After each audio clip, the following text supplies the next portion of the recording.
काफी देर से ड्राइव करते करते आखिरकार विशाल को मैरिज हॉल नजर आ गया, तो उसने गाड़ी सड़क के किनारे रोक दी। सामने ही मैरिज हॉल था। गेस्ट्स आ जा रहे थे। कार से उतरकर विशाल ने एक बार इधर उधर देखा और फिर अपना सूट ठीक करते हुए सीधा एंट्री गेट की तरफ बढ़ गया। अरे अरे, कहाँ चले आ रहे हो? इनविटेशन कार्ड है तुम्हारे पास? तभी एक खनकती हुई आवाज ने उसके कदम रोक लिए। वो मैं गाड़ी में भूल आया, विशाल ने अपनी नजरें चुराते हुए जवाब दिया। मैं ले आऊं? उस लड़की ने अपनी भवें चढ़ाई।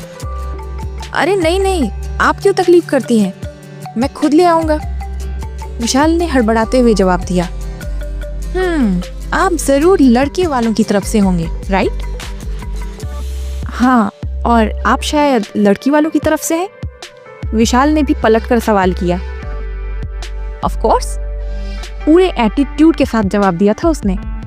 विशाल ने अब नजर भरकर अपने सामने खड़ी उस खूबसूरत बला को देखा, जो हर आने जाने वाले से ऐसे ही सवाल कर रही थी, जैसे इस पूरी शादी की सिक्योरिटी का जिम्मा उसी के हवाले हो। उसने हल्के गुलाबी रंग का डिजाइनर लहंगा पहन रखा था। खुले लंबे बाल उसकी कमर तक आ रहे थे। दूध जैसा सफेद रंग और काजल लगी बड़ी बड़ी आंखें।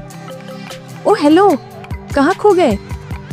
उसने विशाल के चेहरे के आगे हाथ हिलाया और वो अपने ख्यालों से बाहर आया। जी, अनीश से क्या रिलेशन है तुम्हारा? विशाल एक पल को चौंका, मगर फिर उसकी नजर मैरिज हॉल के गेट पर लगे बोर्ड पर गई, जिस पर बड़े बड़े अक्षरों में लिखा था, अनीश वेड्स माही। वो मेरे मामा के चाचा के बेटे की बहन के फूफा का लड़का है। क्या क्या क्या? वो लड़की एकदम से चकरा गई। रिश्तों को समझने में कच्ची मालूम होती हैं आप। हाँ हाँ, ठीक है, सब समझ गई मैं। तो अब मैं अंदर जा सकता हूँ?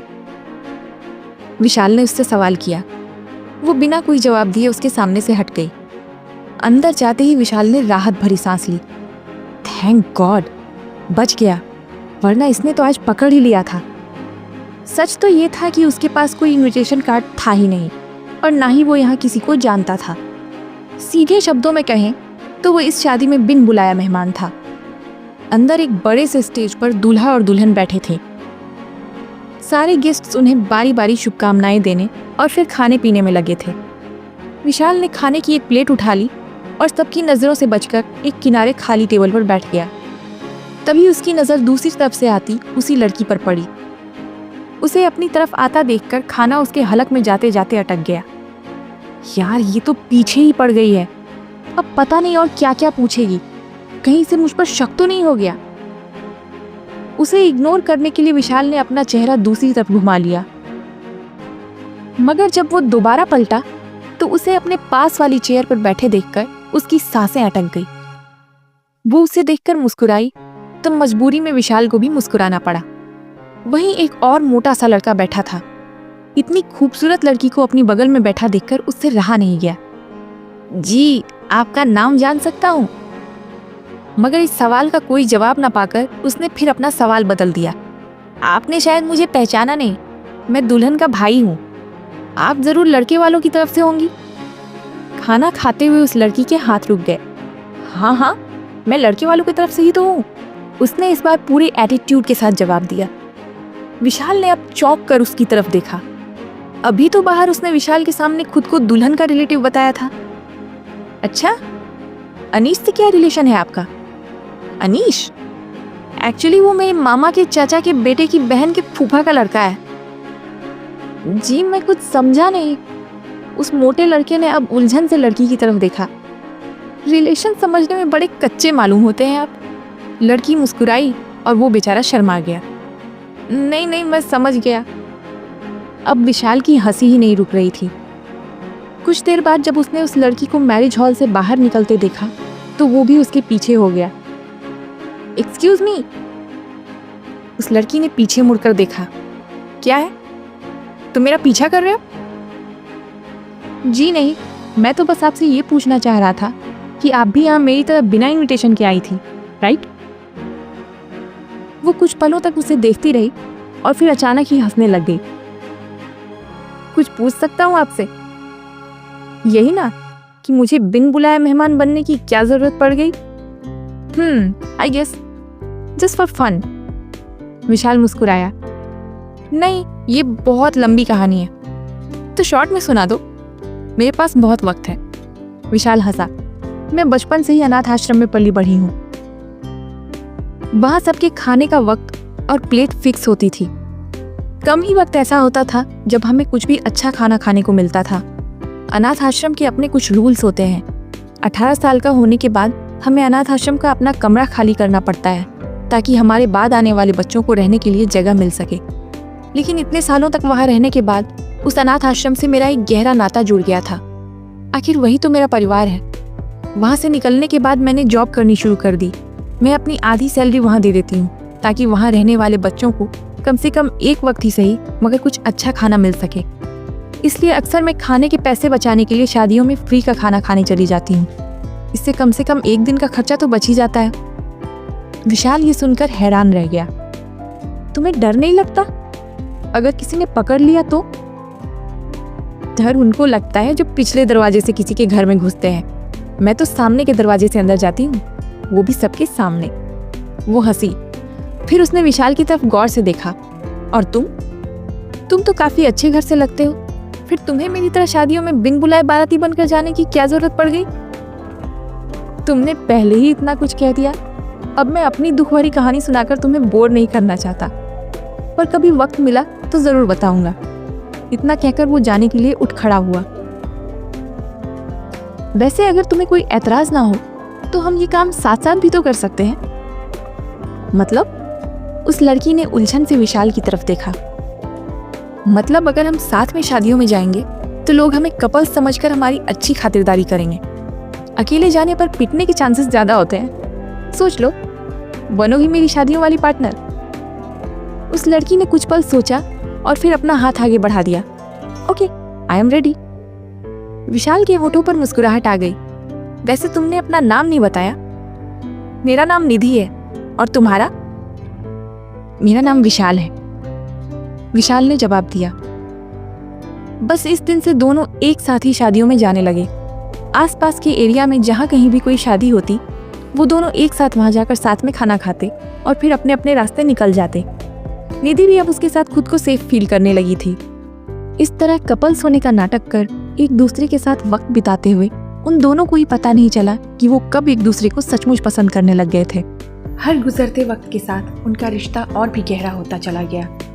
पहले तो वो सिर्फ शादी के फंक्शन अटेंड करने के लिए ही एक दूसरे से मिलते थे, मगर अब वो यूं भी मिलने के बहाने खोजने लगे।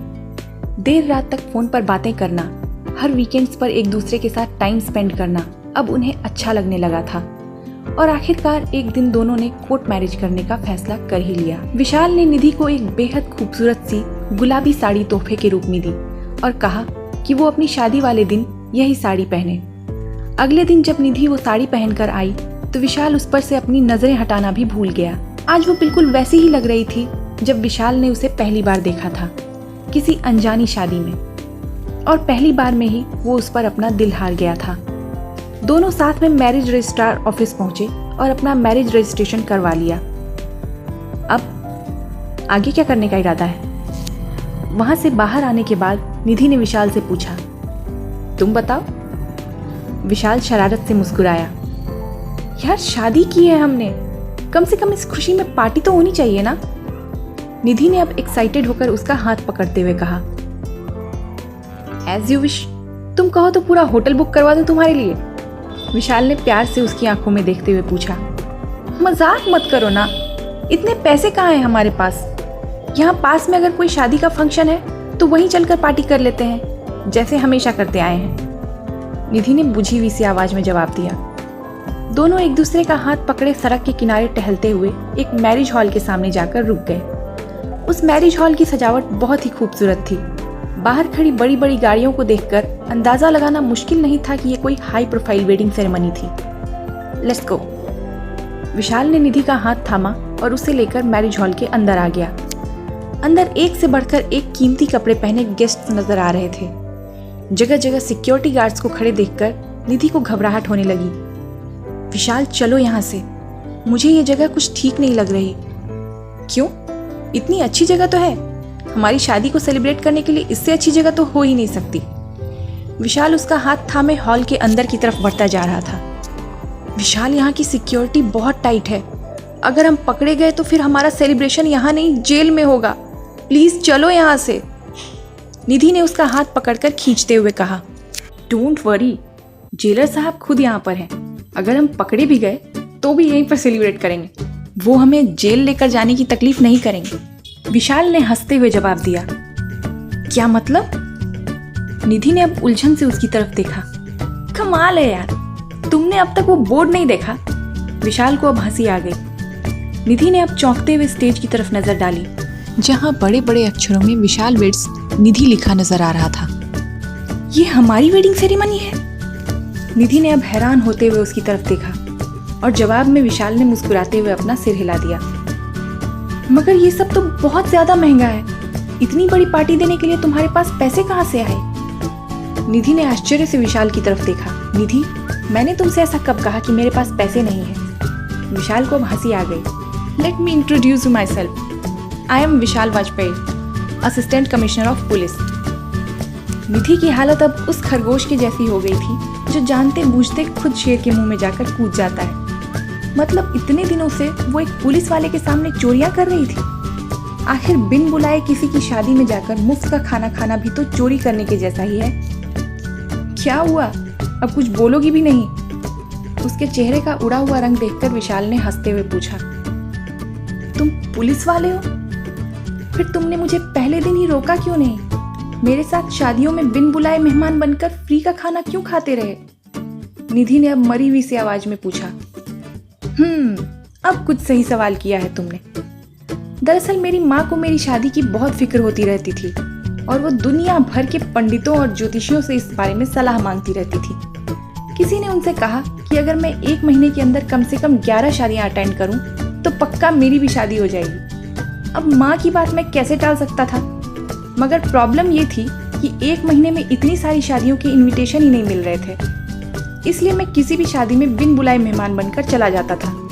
मैं इन सब बातों में यकीन तो नहीं करता, मगर जिस दिन मैं तुमसे मिला वो मेरी 11वीं शादी ही थी जिसे मैं अटेंड करने आया था। निधि कुछ कहती उससे पहले ही बच्चों ने आकर उसे घेर लिया। ये सारे बच्चे उसके अनाथ आश्रम से आए थे। विशाल ने उनको स्पेशली यहाँ इनवाइट किया था। अंदर से विशाल की माँ राधिका जी भी आरती की थाल लिए बाहर आई और अपनी बहू का स्वागत किया।